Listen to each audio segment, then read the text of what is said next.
Hello friends, welcome to Raja's Data Engineering. In this video, I'm going to explain how to develop streaming applications in Spark environment. In today's big data world, most often we come across situations where we need to deal with real-time data and develop streaming applications. Let us understand the important terminologies first. Read stream.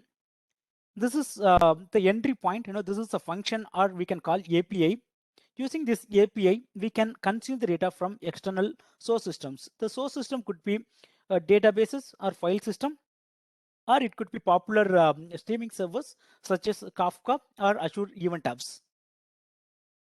Write stream. Once we have consumed the data from source systems and we have processed, transformed, and applied the business aggregations, then we can write the processed data into the target server using write stream API. Checkpoint is one of the important concepts in streaming application. Checkpoint is used for incremental data loading. If we have to handle incremental data loading, then we need to keep the metadata and track of offset value that got processed in the previous batch. So checkpoint plays key role in that aspect. Checkpoint retains the offset value that got generated in the previous run. That would be stored in the checkpointing location. And when we execute the process next time, Spark application first will refer the checkpoint location to retrieve the offset value. Based on the offset value, it will understand the processed and unprocessed data. So it will start picking only the unprocessed data, and it will process only the incremental data. And another important advantage of checkpoint is, it helps in fault tolerant. In case the application gets failed in the middle of the process, what happens is, when we have to recover this application, the application can rerun from the failure point by referring the checkpoint. The checkpoint will give the list of processed and unprocessed data. So it is very important to create checkpoint location. Coming to trigger, trigger is nothing but a special event which initiates a Spark Stream application. Now there are three types of trigger: default, fixed interval, and one time. Default, that is the default option, and the default option creates micro patches. Now the incoming data would be segregated as a micro patch, and Spark application will start processing one micro patch at a time. Once that is completed, then it will go to the next micro patch. That is the default option. And fixed interval, we can fix certain time interval. It could be 10 seconds, or it could be 1 hour. It could be anything. So based on the time interval, this Spark streaming application will start processing the incoming data. And one time, in case we have to process all the accumulated data in one shot, then we can go with one time. It will process all the accumulated data, then it will go off. So this is quite equivalent to batch mode. And there are three output modes in Spark streaming applications: append, complete, and update. If we have to add or accumulate the only incremental data to the target, then we can go with append mode. And in certain cases, we have to perform certain aggregation, then we have to include the complete data. If you are going to consider only the incremental data, then we will not get the right aggregated value. So for that use cases, we can go with complete mode. And third one is update. If we need to update the existing data based on the latest value, then we can go with update mode. I've created sample standard architecture for streaming applications. In this architecture, there are four processes: ingestion, processing, storing, and reporting. Let's say there are external data sources, databases, and file system, and Databricks can consume data directly from those sources, or it can consume the data from the mediator, that is streaming servers like Azure Event Hubs and Kafka. So let's say we are going to use Kafka. Then what happens is, the source systems would push the data to Kafka topic, and Azure Databricks engine can consume the data from Kafka topic. And in case the raw data is needed for some tracking or debugging process, then we can persist the data into storage location. And the storage location can be used for checkpointing also. The checkpoint can keep track of process data in the form of offset. And once data is consumed from Kafka topic, then Databricks engine can apply all the business logics. Then the final aggregated data can move to Azure Data Warehouse. And from Azure Data Warehouse, the data can flow to reporting. Either it can directly flow to Power BI, or we can deploy Azure Analysis Services in between for creating semantic layer. This is the standard architecture followed in most of the projects. And I have created one sample demo architecture for our demo. So we don't have Kafka servers or data warehouse. So that is the reason I have created simple architecture. In this architecture, I have created 3 folders. One is stream read, another one is stream write, another one is stream checkpoint. So basically, I will start feeding the files one by one. There are 5 files. Now I will start feeding one by one. Then Databricks will consume in real time and it will start processing. And also it will keep track of offset value in checkpoint location. Once the data is processed, then finally it will move the data to target location, that is stream underscore write. So I have created sample files and I have developed this application. Let me show you in the demo. First, we need to understand the data that I have created. So I have created 5 files that is related to online sales.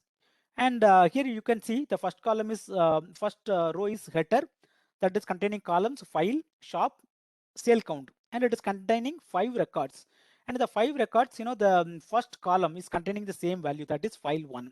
And the other columns having Amazon 100, Flipkart 50, Myntra 20, Snapdeal 10, and Alibaba null. And I have repeated the same data in all the files except the first column. For the first file set, it is file 1, and coming to the second file, it is file 2, and rest of the data is same. Similarly for third, fourth, and fifth, I have created these 5 data files. I will feed these files one by one into streaming reading location. Then real time we can see the process. How we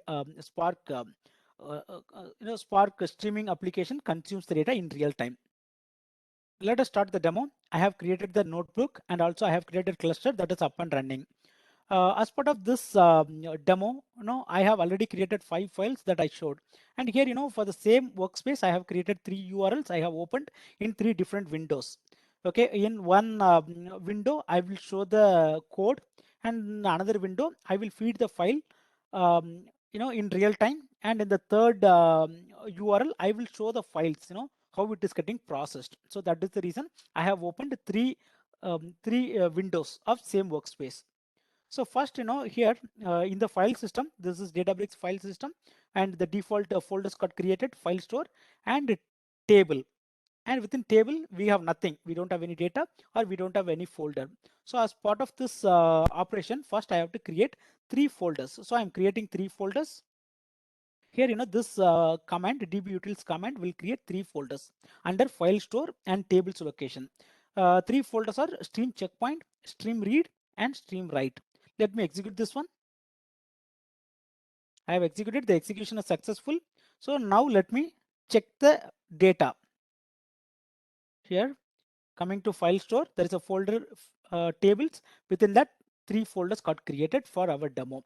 And stream read, this is the place where I'm going to feed the data in real time. So currently we don't have any data in any of the folder. I have clicked, you can see we don't have any data. Fine. So the next step is I'm going to create the schema for our data. In our data, I have already shown, we have 3 columns, file, shop, and count. So let me create the schema. It's successful. Now in the next step, what I'm going to do is, I'm creating one data frame that will consume the data in real time. Okay, that is a CSV format, and it is separated by semicolon and the location, and under stream read. So I'm going to start this process. It will group by. Then next, it will group by shop. For each shop, what is the sale count? It will create the sum. Then it will display. So let me execute this one. I have started executing. So it has started executing, which means it will start looking for file. But we haven't uploaded any file. We don't have any file. So which means it won't return any result. So here you can see, it got last updated 10 seconds ago. But still, we could not find any data. It has query returned no results. So what I'm going to do is, for this location, I'm going to upload the file. So here under file store, tables stream read, I am going to upload the file, the first file. See here, now I have uploaded. Now let us monitor. I haven't stopped the streaming application. It keeps on running. Earlier it returned 0, no results. Now we have given one input file. Let us see the output now. See here, now it has processed the first file. So that is the reason we can see the output for Amazon 100 and Alibaba null, Flipkart 50, Myntra 20 and Snapdeal 10. Now what I'm going to do is I will add second file, then it will perform this aggregation. So based on that, for Amazon it would be 200 and Flipkart it would be 50, Myntra 40 and Snapdeal 20. It would be doubled, and for Alibaba it would be null. So I'm going to add the second file to the same location. So let me add. Okay, I have added the second file. Now let's see the output. Now it keeps on processing. The streaming application is live and it keeps on executing. There is no stop in between. See here, now it reflects. The value got changed. As per our aggregation logic, the value got changed. For Amazon, it is 200. So here in the stream read location, I have so far uploaded 2 files. Okay, now let me add the third file. So I'm going to add the third file. Now it got uploaded. So now let us monitor the streaming application. In real time, it is fetching the data. Now we can see, now the data got updated. So the streaming application has read 3 files so far. So based on that, it has applied the aggregation. Okay, so far I have shown only the read stream. And for display purpose, I haven't written the data into the sink and I have displayed the result just for your verification. Now what I can do is, let me cancel. Now we understood how the streaming application works, and real time we can read the data and we can apply certain transformations and we can see the data, and finally we can write the data also into the sink. So what I'm going to do is now I'm going to create the complete pipeline. So I'm going to comment out this part. Okay, so now I'm going to show you a write stream part. So in the real time it will read the CSV files one by one, and I will write in the form of Parquet files into the target location. So this is what I'm planning to do. Okay, in this example, I'm not doing any aggregation or I'm not doing any transformation. I have already shown a transformation in reading part. In the writing, no, just I'm changing the file format from CSV to Parquet, and it will write the data into stream write. Okay, so far nothing got created for stream write and also stream checkpoint, and checkpoint location is created only for writing. So let me clean up the data and let me start it from the beginning.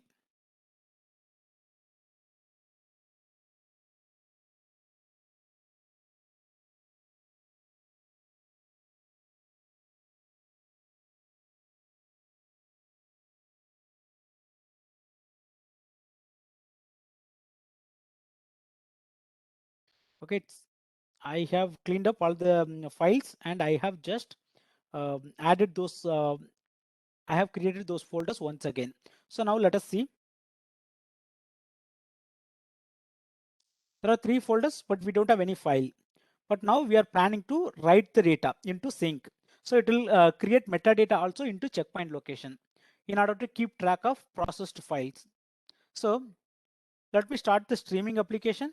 Okay, in the streaming application, it will just write the reading data using write stream.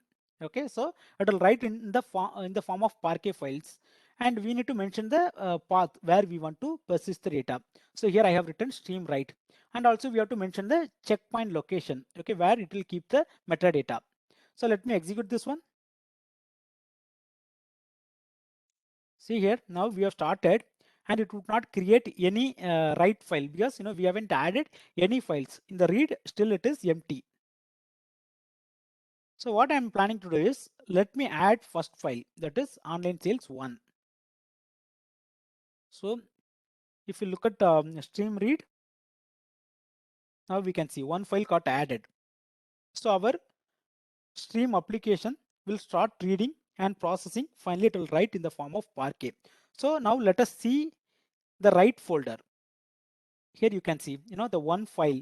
This is Parquet file. Okay, one file got created, and also it has created one folder for metadata, and in the checkpoint location also we can see, it has created metadata. And these folders, okay, checkpoint location, all these folders, and the folder in writing location spark metadata, both are coupled. In case you want to make any changes, then you cannot remove only one location, only one folder. Always you have to remove this metadata folder from write location and all the folders from checkpoint location. Okay, that is, both are coupled. So now we have added one file. Based on that, it has created checkpoint, metadata, offset values. Okay, here you can see metadata and offset values it has created, and also it has created one Parquet file as per our logic. Now what I'm planning to do is I will add one more file, the second file. See, I have added the second file. So that file got added into this folder. Now our streaming application will pick the second file, then it will create the Parquet file under stream write. See here, it has created one more file. And let me add 3 more files.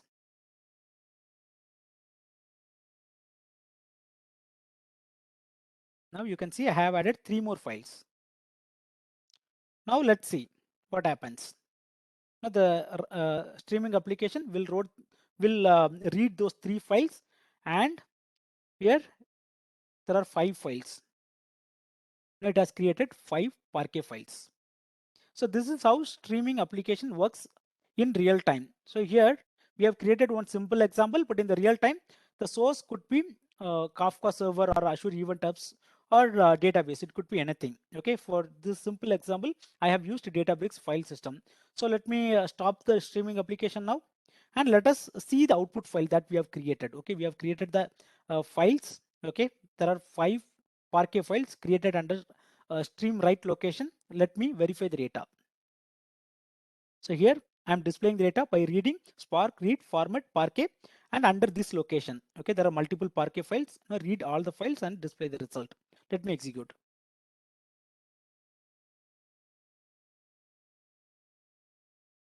See here, now it has created 5 files, and we are seeing the output for all the files here. Okay, file 1, file 2, file 3, file 4.